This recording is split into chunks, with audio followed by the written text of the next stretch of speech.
Good morning student बेटा जी। अज असी करांगे बहुत ही important last 4 day board exam preparation. तो बेटा फस्ट डे में साढ़े सारिया पोइम्स के जोड़े सेंटर आइडिया आ जाएंगे। साड़ी पहली पोइम है the prayer of the woods. ये एक लाइन तो ही ऐड करनी है। This poem is an anonymous poem, मतलब कहने का भाव एक गुमनाम पोइम है। ये किसी भी राइटर का नाम नहीं दसिया गया। तो साडा सैकेंड लाइन है कहते the poem is in the form of prayer. कहते कि यह कविता जी प्रार्थना के रूप में है। It throw light on the importance of wood in human life. कहते कि यह मनुख के जीवन में जंगलों की महत्ता बारे भी इस पोइम ਵਿੱਚ ਚਾਨਣ ਪਾਇਆ ਗਿਆ ਹੈ। ਦੇ ਆਰ ਹੈਲਪਫੁਲ ਇਨ ਮੈਨੀ ਵੇਜ਼। ਕਹਿੰਦੇ ਕਿ ਇਹ ਕਈ ਤਰੀਕਿਆਂ ਨਾਲ ਸਾਡੀ ਜ਼ਿੰਦਗੀ ਵਿੱਚ ਮਦਦਗਾਰ ਸਾਬਿਤ ਹੁੰਦੀ ਹੈ। ਦੇ provide heat in winter and shed in summer. ਇਹ ਸਾਨੂੰ ਸਰਦੀਆਂ ਵਿੱਚ ਹੀਟ ਪ੍ਰੋਵਾਈਡ ਕਰਦੀ ਹੈ ਦਿੰਦੀ ਹੈ ਅਤੇ ਗਰਮੀਆਂ ਵਿੱਚ ਸਾਨੂੰ ਸ਼ੈਡ ਪ੍ਰੋਵਾਈਡ ਕਰਦੀ ਹੈ। ਠੀਕ ਹੈ। They are use in making a number of things. ਇਹਦੇ ਨਾਲ ਬਹੁਤ ਸਾਰੀਆਂ ਚੀਜ਼ਾਂ ਬਣਾਈਆਂ ਜਾਂਦੀਆਂ ਹਨ। They are pretty to look at. ਕਹਿੰਦੇ ਕਿ ਇਹ ਦੇਖਣ ਵਿੱਚ ਬਹੁਤ ਹੀ ਸੋਹਣੇ ਲੱਗਦੇ ਹਨ। So tree should not be destroyed. ਇਸ ਕਰਕੇ ਸਾਨੂੰ ਦਰਖਤਾਂ ਨੂੰ ਵੱਢਣਾ ਨਹੀਂ ਚਾਹੀਦਾ, ਘਟਣਾ ਨਹੀਂ ਚਾਹੀਦਾ। ਦ ਪੋਇਮ ਹੈ ਜੇ ਸਿੰਬੋਲਿਕ ਮੀਨਿੰਗ ਟੂ। ਕਹਿੰਦੇ ਕਿ ਜਿਹੜੀ ਕਵਿਤਾ ਹੈ ਇਹ ਇੱਕ ਪ੍ਰਤੀਕ ਆਤਮਕ ਅਰਥ ਵੀ ਹੈ ਇਸ ਕਵਿਤਾ ਦਾ। The poem inspires us to love and preserve beauty us around us. ਕਹਿੰਦੇ ਕਿ ਇਹ ਪੋਇਮ ਜਿਹੜੀ ਹੈ ਇਹ ਕਵਿਤਾ ਆਪਣੇ ਆਲੇ ਦੁਆਲੇ ਦੀ ਸੁੰਦਰਤਾ ਨੂੰ ਪਿਆਰ ਕਰਨ ਅਤੇ ਸੁਰੱਖਿਅਤ ਰੱਖਣ ਲਈ ਪ੍ਰੇਰਨਾ ਦਿੰਦੀ ਹੈ ਜਾਂ ਪ੍ਰੇਰਿਤ ਕਰਦੀ ਹੈ। ਨੈਕਸਟ ਪੋਇਮ ਸਾਡੀ ਹੈਗੀ ਹੈ ਔਨ ਫਰੈਂਡਸ਼ਿਪ। ਅਤੇ ਇਹਦੇ ਅਸੀਂ ਪੜ੍ਹ ਲੈਂਦੇ ਹਾਂ। ਕਹਿੰਦੇ the poem on friendship penned down by Kahlil Gibran make the reader clear the meaning of friendship.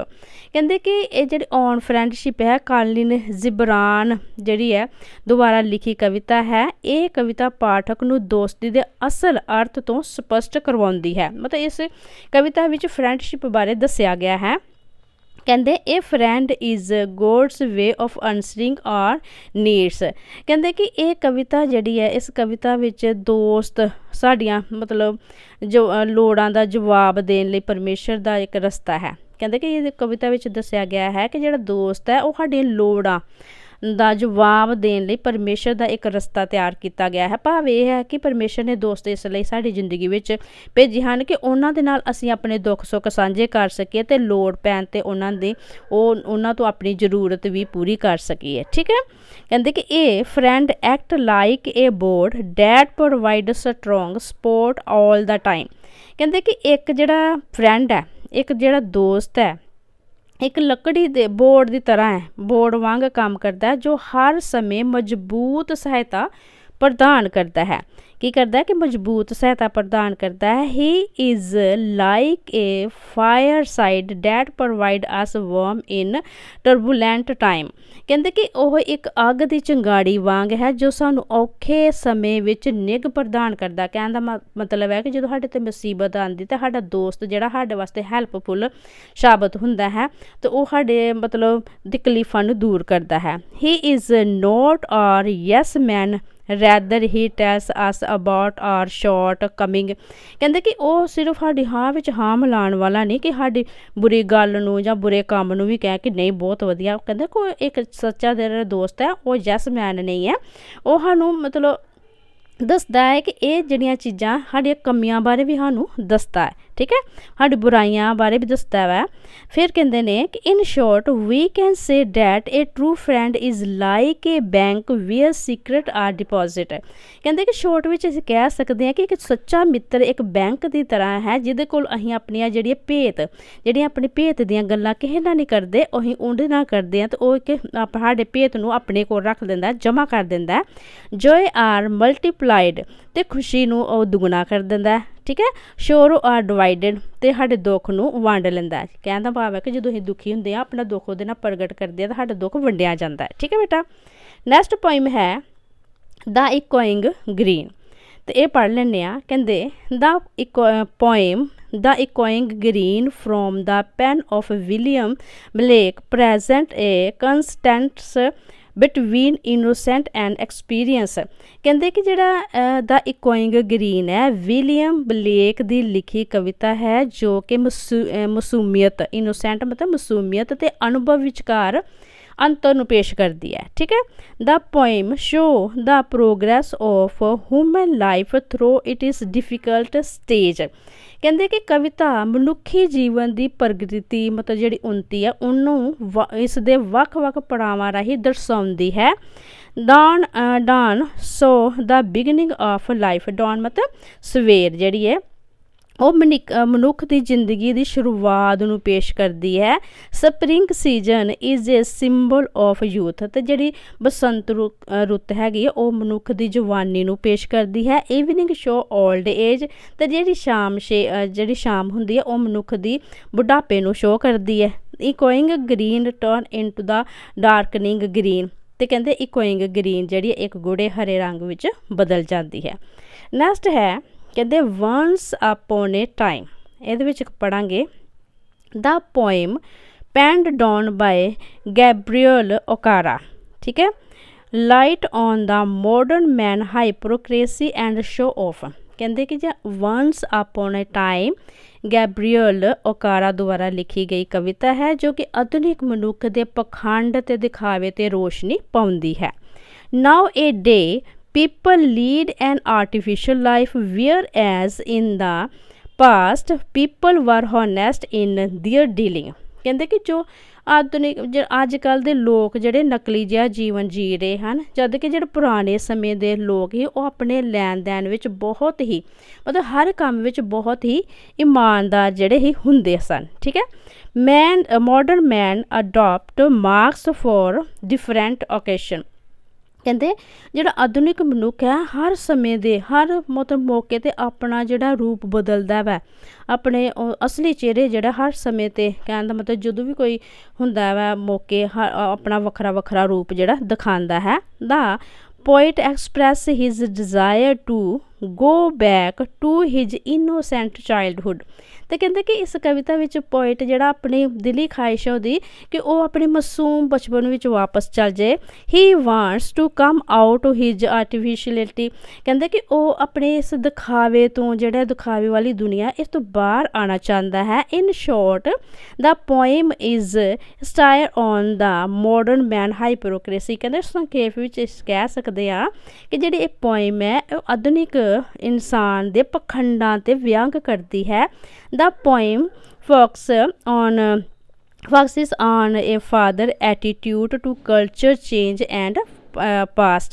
ਕਹਿੰਦੇ ਕਿ ਕਵਿਤਾ ਜਿਹੜੀ ਹੈ ਜਿਹੜੀ ਕਵਿਤਾ ਹੈ ਇਹਦੇ ਵਿੱਚ ਸੱਭਿਆਚਾਰਕ ਤਬਦੀਲੀ ਅਤੇ ਅਤੀਤ ਪ੍ਰਤੀ ਪਿਤਾ ਦੇ ਰਵੱਈਏ 'ਤੇ ਕੇਂਦਰਿਤ ਹੈ। The poem has emphasis to main theme innocent and experience. ਕਵਿਤਾ ਮਾਸੂਮੀਅਤ ਅਤੇ ਅਨੁਭਵ ਦੋ ਮੁੱਖ ਵਿਸ਼ਿਆਂ 'ਤੇ ਜ਼ੋਰ ਦਿੰਦੀ ਹੈ। ਠੀਕ ਹੈ। ਨੈਕਸਟ ਸਾਡੀ ਕਵਿਤਾ ਹੈ ਫਾਦਰ ਰਿਟਰਨਿੰਗ ਹੋਮ। ਇਹਦੇ ਵਿੱਚ ਅਸੀਂ ਪਹਿਲੀ ਲਾਈਨ ਲਿਖਾਂਗੇ this poem is written by Dilip Chitre. ਫਿਰ ਅਸੀਂ ਅੱਗੇ ਲਿਖਾਂਗੇ the poet present man is estrangement from the man made world. ਕਹਿੰਦੇ ਕਿ ਕਵਿਤਾ ਜਿਹੜੀ ਹੈ ਇਹਦੇ ਵਿੱਚ ਕਵੀ ਮਨੁੱਖ ਦੁਆਰਾ ਬਣਾਏ ਗਏ ਸੰਸਾਰ ਤੋਂ ਮਨੁੱਖ ਦੀ ਦੂਰੀ ਨੂੰ ਪੇਸ਼ ਕਰਦਾ ਹੈ। ਠੀਕ ਹੈ। ਜਿਹੜਾ ਉਹਨੇ ਖੁਦ ਬਣਾਇਆ ਉਹਦੇ ਤੋਂ ਦੂਰ ਹੁੰਦਾ ਜਾ ਰਿਹਾ ਹੈ। This day our life is full of hurry and worry. ਕਹਿੰਦੇ ਅੱਜ ਕੱਲ੍ਹ ਸਾਡੀ ਜ਼ਿੰਦਗੀ ਜਲਦਬਾਜ਼ੀ ਅਤੇ ਚਿੰਤਾਵਾਂ ਨਾਲ ਭਰੀ ਹੋਈ ਹੈ। ਕੀ ਹੈ ਸਾਨੂੰ ਹਰ ਕੰਮ ਦੀ ਜਲਦੀ ਹੁੰਦੀ ਹੈ ਅਤੇ ਸਾਨੂੰ ਟੈਨਸ਼ਨ ਵੀ ਬਹੁਤ ਜ਼ਿਆਦਾ ਹੁੰਦੀ ਹੈ। ਅੱਗੇ ਗਿਆ ਨੋਬਡੀ ਬੋਦਰ ਅਬਾਊਟ ਅਦਰ। ਕੋਈ ਵੀ ਕਿਸੇ ਦੀ ਪਰਵਾਹ ਨਹੀਂ ਕਰਦਾ ਐਸਪੈਸ਼ਲੀ ਦ ਓਲਡ ਸੀਨੀਅਰ ਸਿਟੀਜ਼ਨ। ਅਤੇ ਕਹਿੰਦੇ ਕਿ ਖਾਸ ਕਰਕੇ ਜਿਹੜੇ ਬਜ਼ੁਰਗ ਨਾਗਰਿਕ ਹੈ ਉਹਨਾਂ ਦੀ ਚਿੰਤਾ ਤੇ ਕੋਈ ਵੀ ਨਹੀਂ ਕਰਦਾ। The poem tell us about an old man. ਕਹਿੰਦੇ ਕਿ ਕਵਿਤਾ ਸਾਨੂੰ ਇੱਕ ਬਜ਼ੁਰਗ ਆਦਮੀ ਬਾਰੇ ਦੱਸਦੀ ਹੈ who travel to work by a local train daily. ਜੋ ਕਿ ਰੋਜ਼ਾਨਾ ਇੱਕ ਲੋਕਲ ਟ੍ਰੇਨ ਦੁਆਰਾ ਕੰਮ ਲਈ ਸਫ਼ਰ ਕਰਦਾ ਹੈ। But he did not feel comfortable at home in such environment. ਪਰ ਉਹ ਮਤਲਬ ਅਜਿਹੇ ਮਾਹੌਲ ਵਿੱਚ ਆਪਣੇ ਘਰ ਵਿੱਚ ਵੀ ਜਿਹੜਾ ਚੰਗਾ ਮਹਿਸੂਸ ਨਹੀਂ ਕਰਦਾ। ਹੀ ਫੀਲ ਅਨਈਜ਼ੀ ਐਂਡ ਐਲੀਨੇਟਿਡ, ਕਹਿੰਦੇ ਕਿ ਉਹ ਬਹੁਤ ਹੀ ਬੇਚੈਨ ਅਤੇ ਅਲੱਗ ਜਿਹਾ ਬੇਗਾਨਾ ਜਿਹਾ ਫੀਲ ਕਰਦਾ ਹੈ। His misery bring tear in our eyes, ਕਹਿੰਦੇ ਕਿ ਉਹਦਾ ਜਿਹੜਾ ਦੁੱਖ ਹੈ ਉਹ ਸਾਡੀਆਂ ਅੱਖਾਂ ਵਿੱਚ ਮਤਲਬ ਹੰਝੂ ਜਾਂ ਆਂਸੂ ਜਿਹੜਾ ਲਿਆਉਣ, ਉਹਦੇ ਦੁੱਖ ਭਰੀ ਕਹਾਣੀ ਸੁਣ ਕੇ ਉਹਦੀ ਪੋਜੀਸ਼ਨ ਸੁਣ ਕੇ ਸਾਡੀਆਂ ਅੱਖਾਂ ਵਿੱਚ ਆਂਸੂ ਆ ਜਾਂਦੇ ਨੇ, ਮਤਲਬ ਅਥਰੂ ਆ ਜਾਂਦੇ ਨੇ। ਨੈਕਸਟ ਹੈ ਕਹਿੰਦੇ ਦਾ ਰੋਡ ਨੋਟ ਟੇਕਨ, ਇਹ ਹੈਗੀ ਹੈ ਰੋਬਰਟ ਫੋਰਟਸ ਦੀ। ਅਤੇ ਬੇਟਾ ਇਹਨੂੰ ਰਾਈਟਰ ਦਾ ਨਾਂ ਜ਼ਰੂਰ ਲਿਖਣਾ। This poem is written by Robert Frost, ਠੀਕ ਹੈ। ਫਿਰ ਦੂਜੀ ਲਾਈਨ ਤੁਸੀਂ ਲਿਖੋਗੇ the poem throw light on the dilemma of choice in one's life, ਕਹਿੰਦੇ ਕਿ ਕਵਿਤਾ ਕਿਸੇ ਦੇ ਜੀਵਨ ਵਿੱਚ ਚੋਣ ਦੀ ਦੁਵਿਧਾ 'ਤੇ ਰੋਸ਼ਨੀ ਪਾਉਂਦੀ ਹੈ। ਕਹਿਣ ਦਾ ਮਤਲਬ ਜਦੋਂ ਅਸੀਂ ਪੜ੍ਹ ਲਿਖ ਜਾਂਦੇ ਹਾਂ ਤਾਂ ਸਾਨੂੰ ਸਮਝ ਨਹੀਂ ਆਉਂਦੀ ਕਿ ਅਸੀਂ ਕੀ ਕਰੀਏ ਜਾਂ ਕਿਹੜੇ ਵਿਸ਼ੇ ਪੜ੍ਹੀਏ ਕਿ ਅਸੀਂ ਸਕਸੈਸਫੁਲ ਹੋ ਜਾਈਏ ਜਾਂ ਕਿਹੜਾ ਬਿਜ਼ਨਸ ਕਰੀਏ, ਅਤੇ ਇਸ ਚੀਜ਼ 'ਤੇ ਰੋਸ਼ਨੀ ਪਾਈ ਗਈ ਹੈ। Man has to make choice at every turn, ਕਹਿੰਦੇ ਕਿ ਮਨੁੱਖ ਨੂੰ ਹਰ ਮੋੜ 'ਤੇ ਚੋਣ ਕਰਨੀ ਪੈਂਦੀ ਹੈ, ਠੀਕ ਹੈ। If he chooses the right path, ਕਹਿੰਦੇ ਕਿ ਜੇਕਰ ਉਹ ਚੰਗਾ ਰਸਤਾ ਚੁਣ ਲੈਂਦਾ ਹੈ ਤਾਂ ਉਹ ਸਫਲ ਹੋ ਜਾਂਦਾ ਹੈ। ਹੀ ਇਜ਼ ਸਕਸੈਸਫੁਲ, ਉਹ ਸਫਲ ਹੋ ਜਾਂਦਾ ਹੈ। ਅਨਲਾਈਕਲੀ ਰੋਂਗ ਚੋਇਸ ਰਨਸ ਹਿਮ, ਕਹਿੰਦੇ ਕਿ ਬਦਕਿਸਮਤੀ ਨਾਲ ਜੇਕਰ ਉਹ ਗਲਤ ਰਸਤਾ ਚੁਣ ਲੈਂਦਾ ਵਾ ਤੇ ਉਹ ਕੀ ਹੋ ਜਾਂਦਾ, ਉਹਦਾ ਜੀਵਨ ਜਿਹੜਾ ਬਰਬਾਦ ਹੋ ਜਾਂਦਾ। ਉਹ ਜਿਹੜੀ ਚੋਣ ਗਲਤ ਚੋਣ ਆ ਉਸ ਨੂੰ ਬਰਬਾਦ ਕਰ ਦਿੰਦੀ ਹੈ। After thinking deeply the poet is decided to choice the less travelling path, ਕਹਿੰਦੇ ਕਿ ਡੂੰਘਾਈ ਨਾਲ, ਡੀਪਲੀ ਮਤਲਬ ਡੂੰਘਾਈ ਨਾਲ ਸੋਚਣ ਤੋਂ ਬਾਅਦ ਕਵੀ ਨੇ ਘੱਟ ਸਫ਼ਰ ਕਰਨ ਵਾਲਾ ਰਸਤਾ ਜਿਹੜਾ ਚੁਣਨ ਦਾ ਫੈਸਲਾ ਕੀਤਾ। ਫਿਰ ਹੈਗਾ and this choice head made all the difference, ਕਹਿੰਦੇ ਕਿ ਇਹ ਜਿਹੜੀ ਚੋਇਸ ਹੈ ਉਹ ਸਾਰਿਆਂ ਵਿੱਚ ਅੰਤਰ ਪੈਦਾ ਕਰ ਦਿੰਦੀ ਹੈ। ਨੈਕਸਟ ਸਾਡੀ ਹੈਗਾ ਔਨ ਹਿਜ ਬਲਾਈਂਡਨੈਸ, ਅਤੇ ਇਹਦਾ ਹੈਗਾ ਰਾਈਟਰ ਜੌਨ ਮਿਲਟਨ, ਅਤੇ ਅਸੀਂ ਕਵਿਤਾ ਪੜ੍ਹ ਲੈਂਦੇ ਹਾਂ। ਕਹਿੰਦੇ the poem justify the way of God to man, ਕਹਿੰਦੇ ਕਿ ਜਿਹੜਾ ਪੋਇਮ ਹੈ on his blindness, poem penned on by John Milton, ਅਤੇ ਇਹ ਕਵਿਤਾ ਜਿਹੜੀ ਹੈ ਮਨੁੱਖ ਲਈ ਰੱਬ ਦੇ ਰਾਹਾਂ ਨੂੰ ਜਾਇਜ਼ ਠਹਿਰਾਉਂਦੀ ਹੈ। ਕਹਿਣ ਦਾ ਭਾਵ ਹੈ ਕਿ ਜੋ ਵੀ ਰੱਬ ਕਰਦਾ ਹੈ ਉਹ ਬਹੁਤ ਸਹੀ ਕਰਦਾ ਹੈ, ਬਟ ਸਾਨੂੰ ਚੰਗਾ ਨਹੀਂ ਲੱਗਦਾ ਕਦੀ ਕਦੀ, ਪਰ ਪਰਮਾਤਮਾ ਜੋ ਕਰਦਾ ਉਹ ਬਿਲਕੁਲ ਠੀਕ ਕਰਦਾ ਹੈ, ਠੀਕ ਹੈ। It centre on the Milton faith in God as he is losing his I site, ਕਹਿੰਦੇ ਕਿ ਇਹ ਮਿਲਟਨ ਦੇ ਰੱਬ ਵਿੱਚ ਵਿਸ਼ਵਾਸ ਉੱਤੇ ਕੇਂਦਰਿਤ ਹੈ ਕਿਉਂਕਿ ਉਹ ਆਪਣੀਆਂ ਅੱਖਾਂ ਦੀ ਰੋਸ਼ਨੀ ਗਵਾ ਰਿਹਾ ਹੈ। ਦਾ ਪੋਇਮ ਇਜ਼ ਏ ਸਾਨਿਟ, ਕਹਿੰਦੇ ਕਿ ਜਿਹੜੇ ਪੋਇਮ ਹੈ ਇਹ ਕਿਹੜੀ ਹੈ, ਸਾਨਿਟ ਪੋਇਮ ਹੈ। ਕਹਿਣ ਦਾ ਮਤਲਬ ਇੰਗਲਿਸ਼ ਦੀ ਪੋਇਮ ਹੈ ਜਿਹੜੀ ਕਿ 14 ਲਾਈਨਾਂ ਵਿੱਚ ਲਿਖੀ ਗਈ ਹੈ। ਅੱਗੇ ਹੈਗਾ ਕਹਿੰਦੇ it express Milton fear, frustration and acceptance, ਠੀਕ ਹੈ।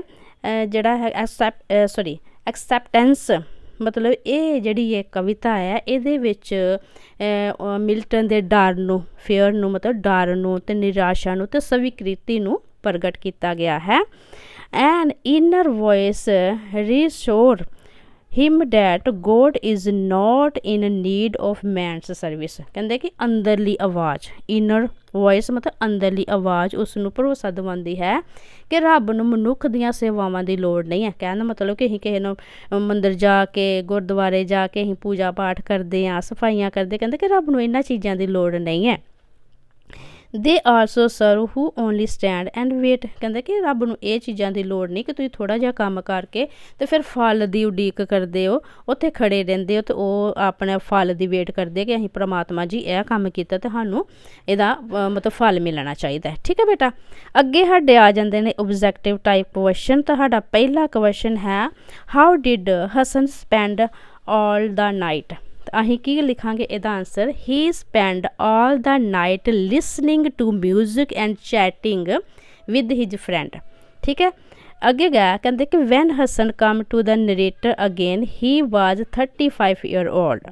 ਨੈਕਸਟ ਹੈ Hasan did not care for the advice of his parents, true ਹੈਗੀ ਆ। ਅੱਗੇ ਗਿਆ Hasan felt dash on living the narrator of his ਆਪਟੀਮਿਸਟਿਕ, ਮਤਲਬ ਆਸ਼ਾਵਾਦੀ ਹੋ ਜਾਂਦਾ ਜਦੋਂ ਉਹਦੀ ਟੀਚਰ ਸਮਝਾਉਂਦੀ ਹੈ ਕਿ ਤੂੰ ਵੀ ਕੁਛ ਕਰ ਸਕਦਾ ਹੈ ਜ਼ਿੰਦਗੀ ਵਿੱਚ। ਅੱਗੇ ਗਾ ਕਹਿੰਦੇ ਕਿ what does the word nerd stand for according to the lesson। ਸਾਡਾ ਆਂਸਰ ਹੈ it stand for a person who is boring, stupid and not fashionable। ਠੀਕ ਹੈ। ਨੈਕਸਟ ਕੁਐਸਚਨ ਹੈ who is ਸੁਧਾ ਮੂਰਤੀ। ਸੁਧਾ ਮੂਰਤੀ ਕੌਣ ਹੀ? ਟੀਚਰ, ਸੋਸ਼ਲ ਵਰਕਰ ਐਂਡ ਫਿਲੈਂਥ੍ਰੋਪਿਸਟ, ਮਤਲਬ ਕਿ ਇੱਕ ਬਹੁਤ ਹੀ ਉਪਕਾਰੀ ਜਿਹੜਾ ਪਰਉਪਕਾਰ ਕਰਨ ਵਾਲੀ ਹੀ। ਅੱਗੇ ਗਾ complete the statement to err is human to forgive divine.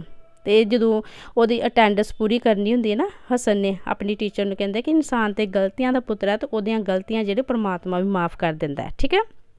Next ਹੈ the parents teacher meeting ended fruitlessly. Next ਹੈ how did the narrator treat her student as her own children. Next name the writer Sudha Murthy। Philip become famous by playing dash march, Washington Post march। Next Philip loved to work at the bakery, false। ਬਿਲਕੁਲ ਉਹਨੂੰ ਪਸੰਦ ਨਹੀਂ, ਜਦੋਂ ਉਹ ਥੱਕ ਜਾਂਦਾ ਸੀ ਤਾਂ ਉਹਨੂੰ ਬਿਲਕੁਲ ਪਸੰਦ ਨਹੀਂ ਆਇਆ ਵਰਕ। ਕਹਿੰਦੇ on the day of the concert Philip played a game of baseball. Next ਹੈ name Philip's best friend Eddie. ਠੀਕ ਹੈ। Who scolded Philip at the bakery. ਸਾਡਾ ਹੈਗਾ ਬੈਕਰਸ ਵਾਈਫ। ਨੈਕਸਟ ਹੈ Philip was applauded after the Washington Post march was playing through. Name the newspaper which hold an essay contest. ਸਾਡਾ ਹੈਗਾ the Washington Post. Philip become the leader of the Marine Band. ਠੀਕ ਹੈ ਬੇਟਾ, ਇਸ ਤਰ੍ਹਾਂ ਤੁਸੀਂ ਇਹ ਜਿਹੜਾ ਚੰਗੀ ਤਰ੍ਹਾਂ ਕਰ ਲੈਣਾ। ਅਤੇ ਨੈਕਸਟ ਵੀਡੀਓ ਵਿੱਚ ਅਸੀਂ ਪਾਰਟ ਮਤਲਬ 1 ਡੇ ਦਾ ਜਿਹੜਾ ਫਸਟ ਡੇ ਦਾ ਉਹਦਾ ਸੈਕਿੰਡ ਪਾਰਟ ਕਰਾਂਗੇ, ਕਿਉਂਕਿ ਇੱਕ ਵੀਡੀਓ 'ਚ ਐਕਸਪਲੇਨ ਕਰਨਾ ਬਹੁਤ ਮੁਸ਼ਕਿਲ ਹੈ। ਠੀਕ ਹੈ ਬੇਟਾ, ਇਹਨਾਂ ਨੂੰ ਧਿਆਨ ਨਾਲ ਪੜ੍ਹ ਲੈਣਾ। ਨੈਕਸਟ ਵੀਡੀਓ 'ਚ ਮਿਲਦੇ ਹਾਂ। ਠੀਕ।